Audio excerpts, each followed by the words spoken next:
देखते थे फौज को काम करते हुए, लेकिन अभी मरीम नवाज के फ्लैक्स फौज सीधे कर रही है। ये दिन भी फौज ने देखना था। मेरे बहुत सारे फौजी दोस्त हैं, वो बेचारे इसके ऊपर बड़े सीख पाए। मेरी उनसे बात हुई, मैंने कहा ये क्या है? उन्होंने कहा यार किधर लाके खड़ा कर दिया हमें, ये हमारा काम तो नहीं है ना, मरियम नवाज के फ्लैक्स हम सीधे कर रहे हैं, ये तो यूनिफॉर्म की तौहीन है, ज्यादती हो रही। तो मैंने कहा ये क्यों करते हो? फिर उसने कहा यार बेचारे सिपाही का क्या दिमाग होता है, वो तो जो देखता है वो उसको फॉलो करता है, वो देख रहा है ऊपर से यही काम चल रहा है तो आगे भी यही काम चल रहा है, अब क्या करें। हालात इनके ये है कि इन्होंने जानवरों के चारे के ऊपर मरियम नवाज का फोटो लगा दिया, और भाई उधर किसी कट्टे बच्चे का लगाना था, किसी बच्ची का लगाना था, गाय भैंस का वहां पे आपने लगाना था फोटो कि ये चारा गाय भैंसों के लिए आया, उधर भी चुप के मरियम नवाज का फोटो लगा दिया। भाई मस्जिद एक ऐसी जगह, औरत आगे खड़ी हो जाए तो अब नमाज नहीं पढ़ सकते, वहां मरियम नवाज का फोटो मस्जिद में भी चिपका दिया कि जनाब ये मस्जिद है, नीचे बुक कमिश्नर का और ये वो सारा लिखा हुआ है, तो मस्जिद के ऊपर भी मरियम नवाज का फोटो चिपका दिया।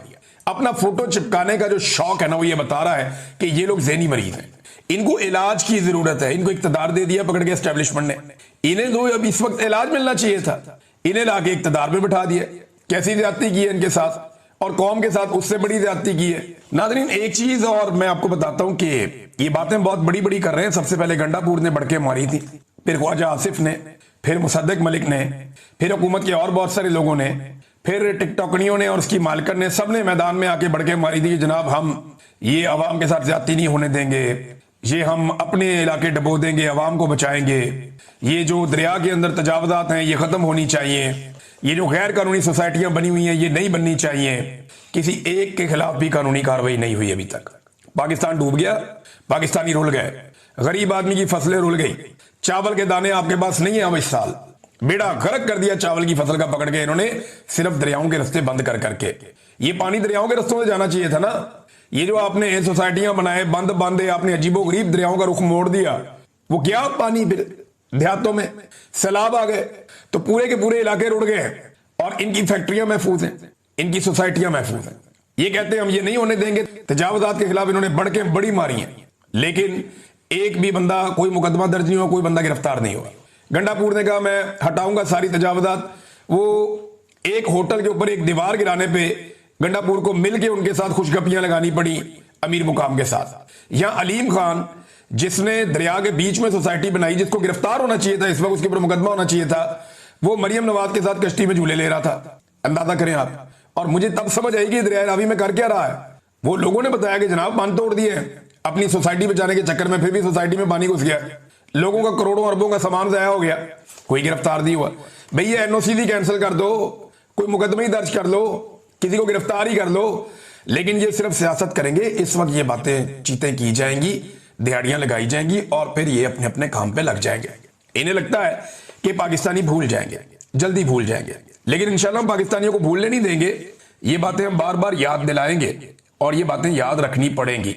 नाज़रीन इमरान खान साहब को आज भी उनकी बहनों से नहीं मिलने दिया गया, उन्हें कहते तन्हाई में रखा गया है। खास तौर पे उन्होंने जो आखिरी ट्वीट किया उसके बाद बड़ा सख्त मैसेज दिया जा रहा है। उनके दोनों भांजों को गिरफ्तार कर लिया गया है, उनके बेटों को वीजा इशू नहीं किया जा रहा, जेल के अंदर उनकी अपनी हालत खराब है। आज एक मेडिकल रिपोर्ट भी आई है, वो भी मैं आपके साथ शेयर करता हूं। तो मरी प्लान के बाद ऐसा लगता है कि अब चीजें एग्जीक्यूट हो रही हैं। मरी प्लान जो है वो एक्सटेंशन का एक प्लान है कि आर्मी चीफ को एक्सटेंशन किस तरीके से देनी है, क्या 2 साल आगे बढ़ाने हैं या नई एक्सटेंशन देकर 5 साल मजीद देने हैं, 2027 तक बढ़ाना है या 2030 तक बढ़ाना है, करना क्या है और उसके बदले में हासिल क्या करना है। यानी इमरान खान से छुटकारा शरीफ खानदान का एक बड़ा मुतालबा है, तो क्या वो उन्हें दे पाएगी मिलिट्री एस्टेब्लिशमेंट एक्सटेंशन के बदले में। ये चीजें ऐसा लगता है अब तय हो गई हैं। उसके बाद इमरान खान साहब की मुलाकातें बहुत बुरी तरह बंद हैं, उनके भांजे उठा लिए गए हैं। सैलाब के बावजूद जो है वो मुलाकात रोकने पर तवज्जो मरकूज है। अडयाला के बाद आज मुलाकात वाला दिन था, वहां ड्रामा लगा रहा सारा दिन, फिर इन्होंने नहीं मिलने दिया, कारकुन भी एहतजाज करते रहे। इमरान खान की बहनें अकेली वहां दीवार पे बैठी रही शाम तक कि हमारे भाई से मुलाकात करवा दो, उनकी मुलाकात नहीं करवाई गई। फिर आज कुछ वहां पे सहाफी ऐसे थे जिनसे बड़े सख्त सवालात उन्होंने किए अलीमा खानम से। सियासी नौयत के भी थे, दीगर भी थे।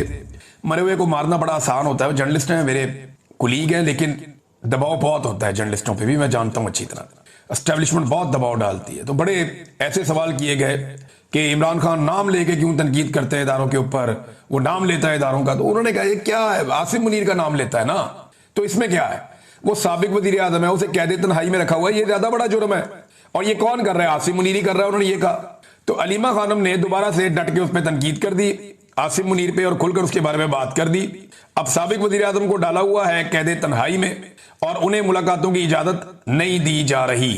मैं याद दिला दूं कि गंडापुर साहब ने 12 जुलाई या एग्जैक्टली 12 जुलाई का दिन था जब गंडापुर साहब ने यह दावा किया था कि 90 दिन बाद या तो इमरान खान रिहा हो जाएगा या फिर हम सियासत छोड़ देंगे। तो गंडापुर साहब को मैंने सिर्फ यह बताना था कि 12 जुलाई से 12 अगस्त और अब सितंबर की 2 तारीख आ गई है, लिहाजा आपके बाकी रह गए हैं 38 दिन। तो 38 दिन जो है उनमें गंडापुर साहब या तो आप सियासत छोड़ देंगे, जो आपने खड़े होकर बहुत बड़ा दावा किया था, डेडलाइन दी थी अपने आप को, या फिर इमरान खान साहब बाहर होंगे।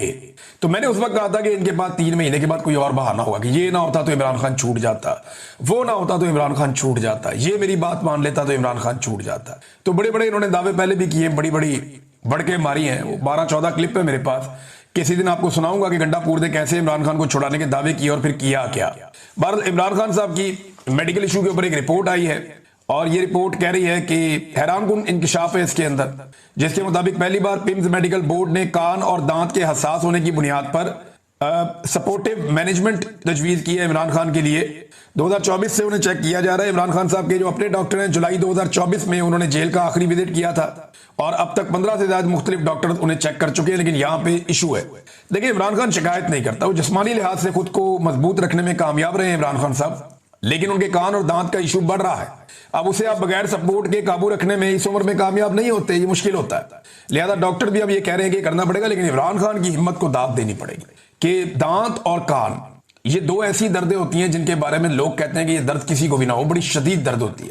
जिसे कभी दांत में दर्द रहा हो ना या कान का दर्द हो जाए रात को, तो उसको आइडिया है कि कितना खौफनाक दर्द होता है। मेरे क्योंकि बहुत कम कभी लेकिन कान में दर्द होता है, ये मैंने ISI वालों को भी कहा था। मैंने कहा जिस दिन मेरे कान में दर्द हो जाएगी ना, उस दिन आप सबको लग पता जाएगा, क्योंकि मेरे 2-3 महीने में एक आध दफा कान में दर्द होती है। तो वो ऐसी दर्द होती है कि बंदा दूरा हो जाता है। तो ये मेरे इमरान खान साहब की मैं हिम्मत को दाद देता हूं कि वो फिर भी शिकायत नहीं करते, वो उस तरह से नहीं कहते। उनके दांत और कान दोनों में दर्द है, वो कह रहे हैं, डॉक्टर बता रहे हैं बड़ी हसासियत है, प्रॉब्लम है। और उसके ऊपर बाकायदा रिपोर्ट आई है कि उनको अब चाहिए होगी सपोर्टिव मैनेजमेंट। बहरहाल देखिए ये हुकूमत क्या करती है। इमरान खान साहब के अपने डॉक्टरों को तो मिलने नहीं दिया जा रहा। अब इमरान खान तो चले पाकिस्तान तहरीक इंसाफ के बानी है ना, या बानी है, पाकिस्तान के साथ ये किया जा रहा है। जिसने भी पाकिस्तान के साथ अच्छा किया, पाकिस्तान की मिलिट्री एस्टेब्लिशमेंट ने उसे निशाने इबरत बनाया। ये ऐवान सदर में ये उनकी जो एक ऑफिशियल सोशल मीडिया है जरदारी साहब, वहां आप ये देखें कायदे आजम का फोटो गायब है। अब इसमें ना एक कानून खुद बिल लेकर आई थी पाकिस्तान पीपल्स पार्टी, जिसके मुताबिक 50,000 रुपए जुर्माना और 5 महीने की कैद थी सरकारी दफ्तर से कायदे आजम की फोटो हटाने पर। तो ये तो सबसे बड़ा सरकारी दफ्तर है पाकिस्तान का। तो कायदे आजम को ये रफ्ता रफ्ता आहिस्ता आहिस्ता कायदे आजम को जो है फेड आउट कर रहे हैं। ऐसा लगता है कि एक वक्त आएगा कि ये नोट के ऊपर से कायदे आजम का फोटो उतार के तो इनकी तस्वीर लगा देंगे शरीफ खानदान के, जरदारी खानदान के, और इन लोगों को लीडर बना के पेश कर देंगे। ऐसा दिखाई देता है, ऐसा लगता है शायद ये कर गुजरेंगे। ये काम भी ये लोग कर लेंगे, कोई पता नहीं इनका। ये फ्रॉड में किसी भी लेवल तक जा सकते हैं। नाज़रीन, पाकिस्तान टेलीविजन ने अपने एक बदज़बानी करने पर मुलाजिम को फारिग कर दिया है। ये मरीम नवाज और अता तारड़ वगैरह की चॉइस थे, और ये साहब काफी लंबे अरसे से, क्योंकि जब मैंने ये खबर पढ़ी तो फिर मैंने कहा मुझे बताएं इन्होंने क्या किया। तो मुझे पता चला कि इन्होंने काफी लंबे अरसे से खवातीन के हवाले से और पाकिस्तान तहरीक इंसाफ के हवाले से खासी बदजुबानी की है, और बड़े जो है वो बिलो द बेल्ट ये अल्फाज इस्तेमाल करते रहे उन लोगों के लिए। लेकिन इस बार उन्होंने गलती से पाकिस्तान पीपल्स पार्टी को छेड़ दिया और सिंध के अवाम पे उन्होंने कुछ ऐसे जुमले कस दिए, को बंदर कह दिया, कोई उनके बारे में कुछ उनको मुंह चढ़ा दिया, थोड़ा अजीब सी एक्टिंग कर दी बंदर की। तो इसकी वजह से इन्हें फिलहाल फारिग कर दिया गया। लोग कहते हैं तनख्वाह इनको मिलती रहेगी शायद, लेकिन ये बंदा जो है वो एस्टेब्लिशमेंट का एक काला चैनल है, वहां पे भी प्रोग्राम करता है। तो आप एस्टेब्लिशमेंट की और मौजूदा हुकूमत की चॉइस आप चेक कर लें। जो गाली दे, बदतमीजी करे, नफरत फैलाए, खवातीन की तौहीन करे, गंदे अल्फाज इस्तेमाल करे, उन्हें ये कहते हैं जी असासा है इनका। अब अगर पीपल्स पार्टी को ना छेड़ता तो ये बंदा अभी भी टीवी पे होता। जो पीपल्स पार्टी के साथ अभी किया ये तो कुछ भी नहीं है। मुझे मेरी टीम के लोग बता रहे थे इससे 10 गुना इन साहब ने बाकी लोगों के साथ किया। अफसोसनाक है, ऐसे लोगों को डिस्करेज करना चाहिए और ऐसे लोगों के लिए गुंजाइश नहीं होनी चाहिए। आप जर्नलिज्म कर रहे हैं, आप इस तरह की चीजें तो ना करें जिससे आप यानी आप आवाज उठाएं तो हक के लिए उठाएं ना। जो लोग बेचारे जुल्म बर्दाश्त कर रहे हैं उनके लिए आवाज उठाएं। तो बहुत ही अजीब हरकत की है। और उसके बाद जो है वो हुकूमत का रिएक्शन सिर्फ इसलिए आया कि पीपल्स पार्टी जो है वो इसके अंदर इन्वॉल्व हो गई। लेकिन ये माफी शाफी हो जाएगी, मुझे इस बात का आइडिया है, और ये जल्दी हो जाएगी। नादरीन, एक पंगा नया पड़ गया है और वो है कालाबाग डैम का। इसमें गंडापुर साहब ने एक स्टेटमेंट दे दिया हैरान कुन कालाबाग डैम के हवाले से, और आउट ऑफ द वे ही आ गए वो। ये नहीं किसी ने उनसे ये बात भी नहीं ऐसे की थी, लेकिन वो आ गए गंडापुर साहब, उन्होंने कालाबाग डैम के ऊपर बताया जी मैंने तो वहां भी बात की, वहां भी बात की। तो अब उसके ऊपर पीटीआई के लोग सफाइयां दे रहे हैं। असद कैसर साहब कह रहे हैं जी वो गंडापुर की जाती राय हो सकती है, पीटीआई की राय नहीं है। खैबर पख्तूनख्वा में पॉलिटिकल पार्टी इसकी मुखालफत कर रही है, या एएनपी है, शेरपा ग्रुप है, बाकी लोग हैं, वो ये कह रहे हैं जी इसके ऊपर आप सफाई दें। लेकिन अभी मैं आपको एक चीज बता देता हूं कि एक सर्वे और पाकिस्तान की मिलिट्री एस्टेब्लिशमेंट ने करवाया। ये हर महीने 1.5 महीने के बाद मिलिट्री एस्टेब्लिशमेंट पाकिस्तान में लगातार सर्विस करती चली जा रही है। हर 2 महीने 1.5 महीने में ये करते हैं, और वो जो सर्वे है उनकी रिपोर्टें बाहर आ जाती हैं हमारे तक, मेहरबान है। अब जो नया इन्होंने सर्वे कराया उसमें हैरान कुन तौर पे पंजाब में, बलूचिस्तान में और सिंध में पाकिस्तान तहरीक इंसाफ की मकबूलियत बढ़ती जा रही है बतौर पॉलिटिकल पार्टी। ये इमरान खान की बात नहीं हो रही, स्पेसिफिकली जिसने मुझे इंफॉर्मेशन दी उसने पीटीआई का नाम लिया। उन्होंने कहा जी पंजाब में, सिंध में और बलूचिस्तान में पाकिस्तान तहरीक इंसाफ की मकबूलियत एकदम ऊपर जा रही है हैरान कुन तौर पर मजीद, लेकिन खैबर पख्तूनख्वा में नीचे जा रही है।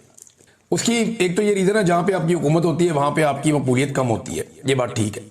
लेकिन जो रीजन मुझे पता चले उनमें उन्होंने ये बताया कि एक तो ऑपरेशन की हमायत, फिर ड्रोन हमले, उनके ऊपर खामोशी, फिर अली अमीन गंडापुर की जो एक कन्फ्यूजन वाली पॉलिसी है कि कहते कुछ हैं वो करते कुछ हैं, ये भी एक रीजन है। और गंडापुर और इमरान खान के मामला के अंदर जितनी दूरियां पैदा हो रही है उतना पाकिस्तान तहरीक इंसाफ को नुकसान हो रहा है। और अब कालाबाग डैम वाला भी एक स्टेटमेंट आपके सामने है, मैंने आपको बताया कि वहां क्या चल रहा है। तो ये वो सारी चीजें हैं जो अब तक मैंने आपके साथ शेयर की। नादरीन, नेक्स्ट वीलॉग में कुछ आम चीजें मुझे आपके सामने रखनी है। अब तक के लिए इतना ही, अपना ख्याल रखिएगा, अपने चैनल का भी। अल्लाह हाफिज। रिपोर्ट आई है आईएमएफ की, उसने खतरे की घंटी बजाई है। 7 इंपॉर्टेंट चीजें जो उस रिपोर्ट के अंदर है, ये अवैध हमीद साहब बड़े अच्छे जर्नलिस्ट हैं, इन्होंने उसका खुलासा निकाला है। और बहुत सारे लोगों ने, किसी ने 5 नुक्ते निकाले, किसी ने 7 नुक्ते निकाले, किसी ने 12 नुक्ते निकाले, लेकिन ये बहुत इंपॉर्टेंट है। पहला जो नुक्ता है आईएमएफ की रिपोर्ट का, ये 180 सफात से जायद की रिपोर्ट है। इसका जो पहला बड़ा नुक्ता है वो ये है कि पाकिस्तान का तमाम जो सरकारी सेक्टर है, इसमें हर सतह पर मुसलसल और तबाहकुन किस्म की करप्शन फैल गई है। यानी पाकिस्तान का सारा जो सरकारी स्ट्रक्चर है उसमें बदतरीन करप्शन है इस वक्त, और करप्शन ने जड़ें पकड़ ली हैं हर जगह के अंदर। नंबर 2, रियासती इदारों में बड़े पैमाने पर गवर्नेंस के मसाइल हैं और एहतसाब का फुकदान है। अच्छा, इसमें SIFC का भी हवाला दिया गया। अब जो SIFC का इदारा बनाया गया है, जिसमें पाकिस्तान की फौज भी इन्वॉल्व है, आर्मी चीफ भी इसके अंदर शामिल है, और बहुत सारे लोगों को इसमें शामिल किया गया है, फौजी अफसरान को, जर्नलों को इसमें शामिल किया गया है। तो ये SIFC के हवाले से कोई सालाना रिपोर्ट ही नहीं है, ना इसकी कोई कारकर्दगी रिपोर्ट है। इस पे कितना खर्चा आ रहा है, ये कितनी सरमायाकारी लेकर आया, कोई चीज नहीं है। तो गवर्नेंस के बड़े सीरियस मसाइल है पाकिस्तान के रियासती इदारों में, और किसी किस्म का एहतसाब भी नहीं होता। तीसरा नुक्ता, जो एलीट क्लास है पाकिस्तान की, प्रिविलेज्ड क्लास, जो सबसे हाई क्लास के लोग हैं, बहुत पैसे वाले लोग हैं, ये जो एलीट क्लास है यही पाकिस्तान के हुक्मरान है, यही हुक्मरानी करते हैं, यही इक्तदार के अंदर रहते हैं, जो जाती मफादात में मुआशी पॉलिसियां बनाते हैं। जैसे कि शुगर वाले हैं, जितने भी शुगर मिल मालिकान है वो सारे के सारे हुकूमत के अंदर रहते हैं, सियासी जमातों में शामिल हैं, और ये मिलकर हुकूमतें बनाते हैं। इमरान खान साहब के साथ जहांगीर तरीन आए थे तो वो शुगर माफिया का हिस्सा थे। आज इमरान खान के पास कोई भी एक शुगर माफिया वाला बंदा नहीं बचा, क्योंकि सारे के सारे हुकूमत के साथ चले गए। लिहाजा इस तरह से एलीट क्लास हुक्मरान जो है ये जाती मफादात में मुआशी पॉलिसियां बनाते हैं। इसमें मिसाल दी IMF ने शुगर स्कैंडल का। नंबर 4 जो नुकता उन्होंने उठाया कि पेचीदा टैक्स निजाम करप्शन का बहुत बड़ा जरिया बन चुका है। पाकिस्तान में टैक्स ही कोई नहीं देता। जो ताकतवर आदमी है, जो बड़ा आदमी है, वो टैक्स देता ही नहीं। डायरेक्ट टैक्सेस का कोई सिस्टम ही नहीं है पाकिस्तान में। वो तरीका एक ही है, तनख्वाहदार तबके पे टैक्स लगाई जाओ, गरीब आदमी पे टैक्स लगाई जाओ, पेट्रोल, बिजली और गैस महंगा करते जाओ। कोई टैक्स की इस्लाहात पाकिस्तान में की नहीं गई। बदकिस्मती से पाकिस्तान में बहुत सारे अदवार आए, लेकिन किसी दौर में भी टैक्स की इस्लाहात नहीं की गई। इमरान खान साहब ने जब इसका नाम लिया तो उसके बाद पाकिस्तान में उस वजीर को ही तब्दील करना पड़ गया, क्योंकि माफिया इतने जबरदस्त तरीके से हमला आवर हुआ था। फिर उसके बाद कोरोना वायरस आ गया, लेकिन फिर भी मैशत तो चल ही रही थी इमरान खान के दौर में। अभी तो सत्ता ही बेड़ा गर्क कर दिया उन्होंने पकड़ के। बहरहाल पेचीदा टैक्स निजाम है, इसको ठीक करना पड़ेगा। पूरी दुनिया के अंदर लोग टैक्स देते हैं, लेकिन उसके बदले में लोगों को फायदा भी मिलता है। पाकिस्तान में ये निजाम भी खराबी का शिकार है। नंबर 5, अदालती निजाम में करप्शन और पेचीदगी सरमायाकारी में रुकावट है। अब इस पे बड़ा डिटेल उन्होंने लिखा है कि अदालतों का तो बेड़े ही गर्क हो गया। पूरी दुनिया में आप जहां पे भी अपना सरमाया लेकर जाते हैं ना, अपना पैसा लेकर जाते हैं, आप इस बुनियाद पर लेकर जाते हैं कि अगर किसी ने मेरा पैसा छीनने की कोशिश की तो वहां का अदालती निजाम ऐसा है कि मैं अपना पैसा बरामद कर लूंगा। आप गल्फ कंट्रीज में चले जाए ना, किसी का आपने पैसा देना है, आप उस मुल्क से बाहर नहीं निकल सकते। आपका फर्ज करें रोड पे एक चालान हुआ है ना, तो एयरपोर्ट पे आपको रोक लेंगे, जनाब आपका चालान हुआ है, आपने वो चालान जमा नहीं करवाया, पहले आप चालान के पैसे ये साथ वाले काउंटर पे जमा करवाएं, उसके बाद फिर आप अपनी फ्लाइट पे बैठ के जाएंगे। ये हुआ मेरे साथ। मेरा एक दोस्त ट्रेवल कर रहा था तो अचानक उसको रोक लिया उन्होंने इमिग्रेशन पे। मैंने कहा जी आपको क्यों रोका? उसने कहा जी मेरे चालान पेंडिंग है 1-2, मैं वो जमा करवा के आता हूँ। वो गए, जाकर उन्होंने चालान पेंडिंग तो थे वो जमा करवाए। इसी तरह अगर किसी का पैसा लेकर आप भाग रहे हैं तो वहां पे बड़े सख्त कवानीन है, वहां की अदालतें इंसाफ देती हैं, हालांकि वहां डिक्टेटरशिप है, लेकिन अदालती निजाम में करप्शन और पेचीदगी सरमायाकारी में बहुत बड़ी रुकावट है। पाकिस्तान में एक तो ये भी आ गया। नंबर 6, अवाम हर काम के लिए सरकारी दफातर में रिश्वत देने पर मजबूर हैं। इससे पूरा का पूरा आपका सोसाइटी का स्ट्रक्चर ही तबाह हो जाता है। जब आम आदमी अपने हर छोटे बड़े काम के लिए रिश्वत देता है ना, तो उसका इदारों पर से, सिस्टम पे से एतबार उठ जाता है और फिर मुल्क के अंदर लोगों की इनपुट खत्म हो जाती है। लोग मायूस हो जाते हैं, लोगों को लगता है ये आवे का आवे बिगड़ा हुआ है, ये निजाम ऐसे ही चलेगा। लोग रोजाना अपने छोटे बड़े कामों के लिए रिश्वत देते हैं और जब वो रिश्वत देकर अपना काम निकलवाते हैं तो पूरी सोसाइटी के अंदर रिश्वत का एक कल्चर आम हो जाता है, लोगों की इखलाकियात तबाह हो जाती हैं। बहरहाल ये IMF की ऑब्जर्वेशन उन्होंने बताया, और एक और भी उन्होंने बताया कि जो उनकी रिपोर्ट के आखिरी जो 4 माह थे, उन्होंने बताया जो उनकी रिपोर्ट के 4 माह थे उसमें 33% मुल्की कर्जे बढ़ गए। ये 4 माह में 33% उन्होंने बताया, और 100% कर्जे इन्होंने बढ़ा लिए गुज़िश्ता 3 साल में। यानी पाकिस्तान बनने से लेकर अब तक जितना कर्जा पाकिस्तान ने लिया, उतना कर्जा इन्होंने गुज़िश्ता 3 साल में तकरीबन उसके बराबर कर्जा इन्होंने ले लिया। ये इन्होंने पाकिस्तान की हालत की है, और इसको ख्वाजा आसिफ बड़े शौक से हाइब्रिड रिजीम कहते हैं। नाज़रीन, एक और खबर है, लंदन में या यूरोप में पूरे में हर जगह पे जो है वो अब 26 नवंबर के हवाले से पाकिस्तान तरीके इंसाफ या ओवरसीज पाकिस्तानी इज्तिमात करने जा रहे हैं, एहतजाजी इज्तिमात करने जा रहे हैं कि 26 नवंबर को पाकिस्तान में जो कत्लेआम हुआ उसके खिलाफ आवाज उठाई जाए। ज्यादातर मुल्कों में 22 और 23 तारीखें जो हैं वो इसके लिए चुनी गई हैं।